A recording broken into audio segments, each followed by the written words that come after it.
Hi, my name is Brennan and I run a small business called Canberra Permaculture Design and Education. And in addition to doing permaculture designs and workshops, we also make wicking beds.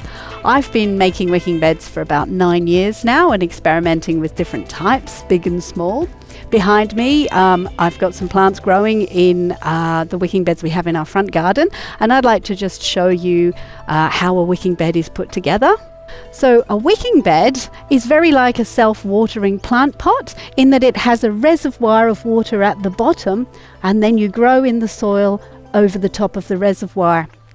It's called a wicking bed because the soil wicks up the moisture from the reservoir and waters the plants from underneath. So we've got a little cross-section here of a wicking bed that I'd like to show you the different components so you can see in a bit more detail how it works. The key thing about a wicking bed, if you're going to make it work, is of course to make the container that you're growing it in a waterproof container. You can either do that with a plastic bucket or a plant pot or a bigger bed like these ones, which are made from intermediate bulk containers, or IBCs for short. Otherwise, if you've got a wooden bed, you can use pond liner to make a waterproof bed so that you can have a reservoir at the base. So in the reservoir itself, you'll see I've got a pipe here, a slotted Aggie pipe or slotted agricultural pipe, which is used basically to provide a void for the water in the reservoir, so extra space for that water. And around it I have fine gravel. We tend to use things like scoria or crushed brick because they're quite porous. There are two reasons for that gravel. The first is that you need something to hold the soil in place, so the gravel sits there. Then we put a bit of geotextile or landscape fabric to separate the soil from the gravel reservoir, and that holds the soil out of the reservoir. The second reason that we use fine gravel is that it itself becomes a wick. So as the water level in the reservoir drops down over time, as your plants take up the moisture, then that gravel itself can help wick up the moisture from the whatever level the water is in the reservoir up into the soil. And soil itself can wick up about 30 centimetres if you've got a nice soil mix, so it will pull the water up and reach the roots of your plants. The last thing in our diagram here is an inlet pipe. For big beds particularly, it's quite useful to be able to water directly into the reservoir, and if you cover the surface with mulch, then this is a very efficient way to get the moisture into the bed, and so you know you're not losing very much to evaporation. That said, for smaller beds and pots, I don't always use an inlet pipe. It really depends on the size of the bed, whether they're necessary. You can water a wicking bed just the same as any other vegetable or plant pot, straight from the top. And particularly if you're growing baby seedlings that don't have very big roots, you probably still want to give them a water from the top when you first put them in. And then once they're a bit bigger, you can mulch the bed. So these are some beds that we have in our garden, and as you can see, they're going a bit crazy here. Very happy broad beans ready for our spring harvest. And behind me I've got some brassicas, and I was just going to show you these beds. So we make our beds out of half IBCs, intermediate bulk containers, because we found these to be really durable, and so we fully expect these beds to be around for another 20 years in our garden, and we also actually make these for people if they request that. So the other thing I wanted to talk about was, why would you bother using a wicking bed instead of just growing in the ground? And in our front garden here, where I'm standing is an old driveway, so the ground is very compacted, and it would have taken a lot of effort for us to try to dig this up. And in addition to that, all around me we have an established ornamental garden. Behind me I've got a callistemon, there's some proteas over there, and over this side I have a very, very big gum tree and a large liquid amber as well. What that means is that the tree roots and shrub roots in this garden are all through the soil, and if I tried to grow vegetables in this area, there would be an enormous amount of competition from the existing plants in the garden. And unless I was prepared to use a huge amount of water, my vegetables are not really going to be able to compete with a gum tree.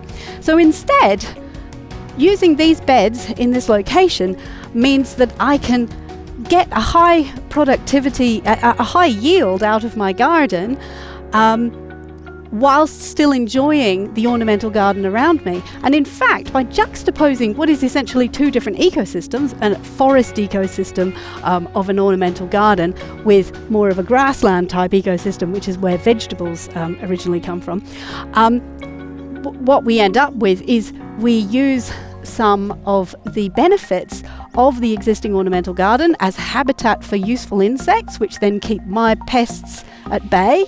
And secondly, with the big gum tree that is in the northwest corner of our garden, that actually provides us with some northwest, so late afternoon shade in our garden, and that's really great for the for our leafy greens. On a hot summer's day, they're not going to like getting blasted with the westerly sun. So we actually are making use of an existing garden habitat for our benefit.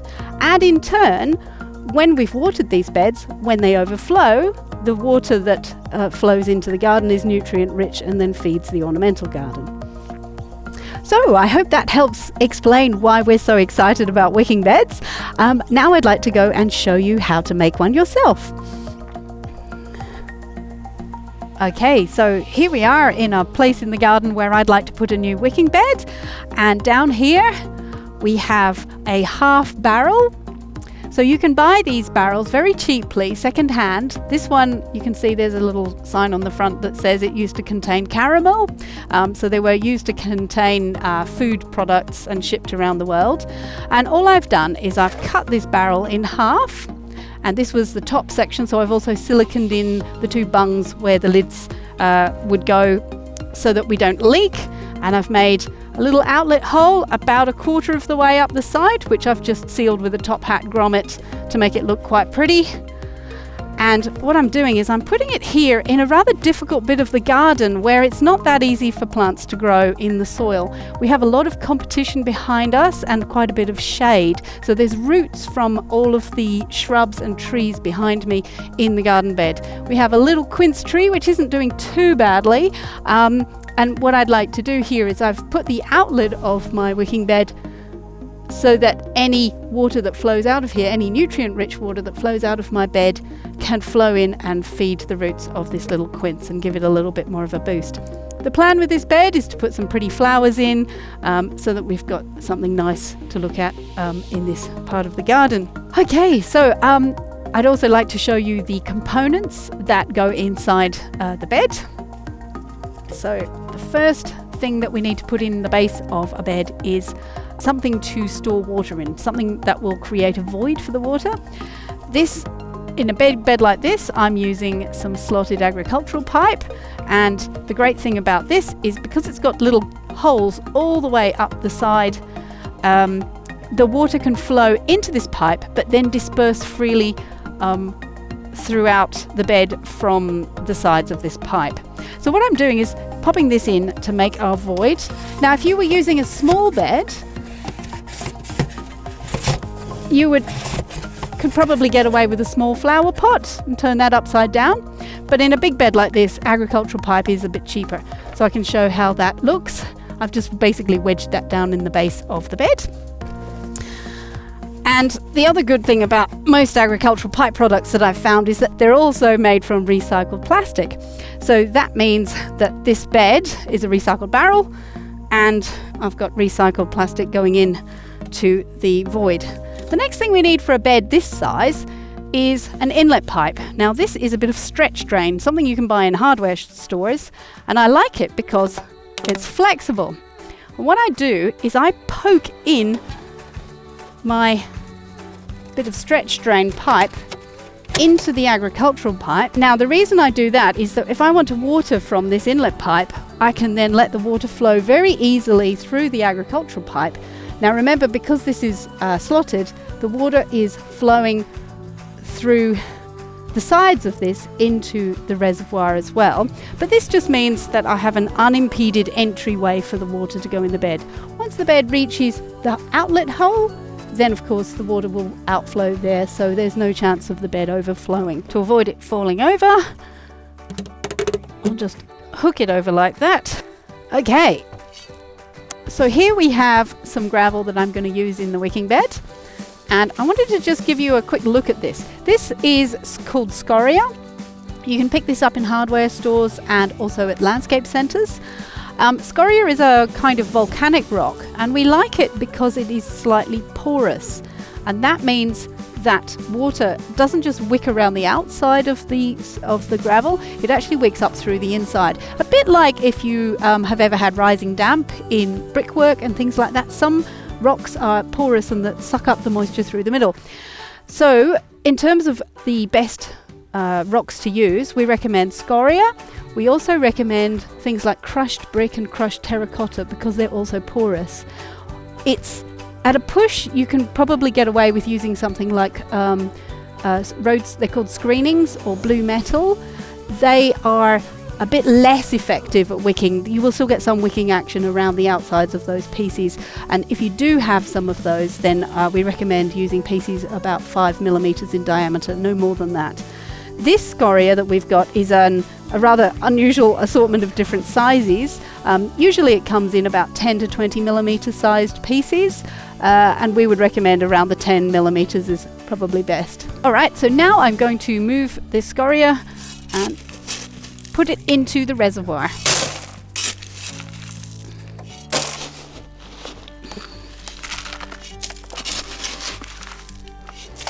Okay, so one of the things to remember when you're filling your bed is to put the pipe at the bottom and cover it with the scoria. That way the scoria is holding the pipe in place.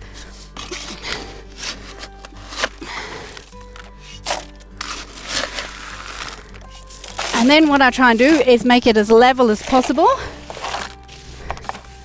Now, one of the questions I often get asked when making a wicking bed is how deep to put the reservoir.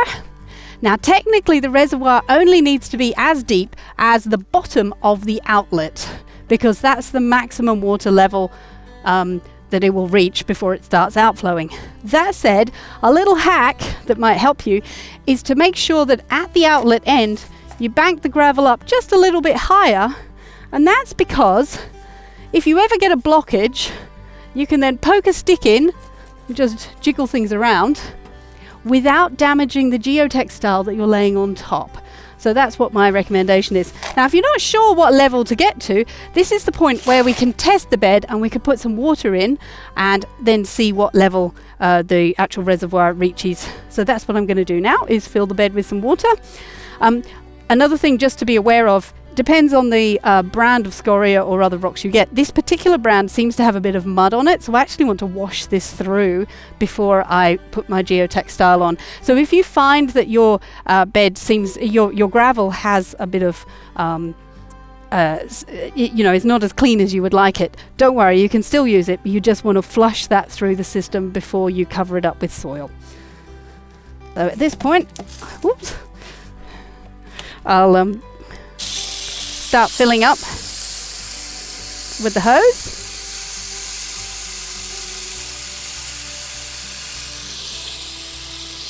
And what I do is I basically let this fill up until it starts flowing out the outflow. And at that point, we'll probably see a few puddles forming in the scoria, showing where I've not made it completely level. You'll also be surprised by how much these barrels can hold. This is a half of a 200 litre, it's basically the size of an oil barrel, and that means that we can store 100 litres into this half barrel here. So we're probably looking at about 25 litres of water being stored in the reservoir, which should give your plants a bit of a drink. Alright, and now you can see that it is flowing out of the outlet. So pop the hose away, and then looking from the top, you can see that the gravel's quite uneven. I'm going to bank it up a little bit around the outlet so that I don't get the geotextile in the way. And then with the rest of it, I want to make that as level as possible. I might even involve me taking a little bit of gravel out, as in this case.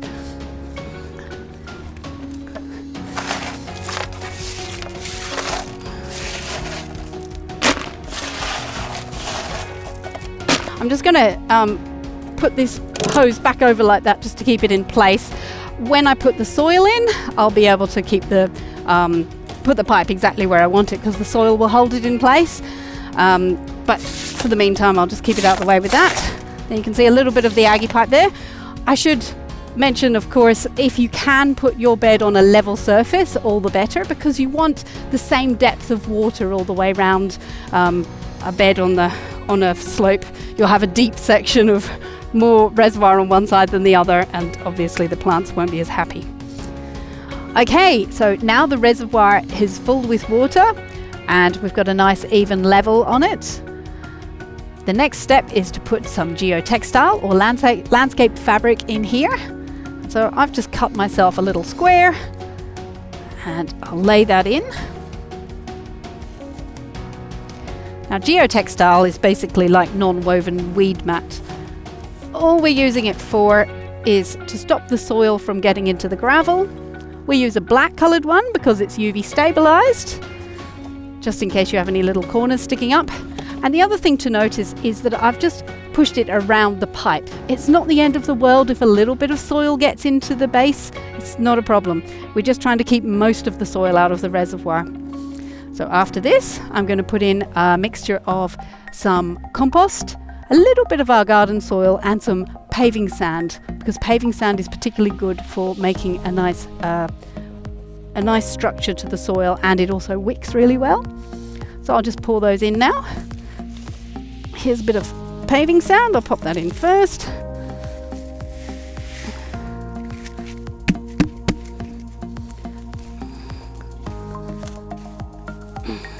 And I'll mix a little bit of our soil.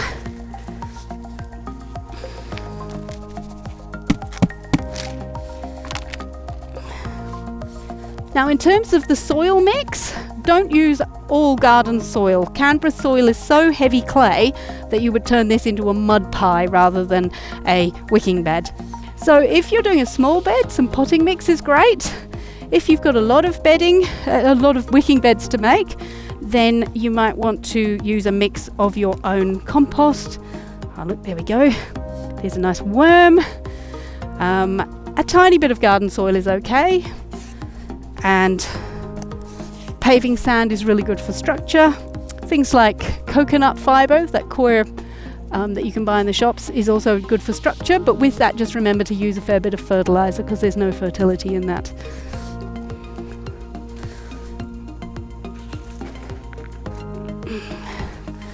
Pop in a bit more. A bit more sand.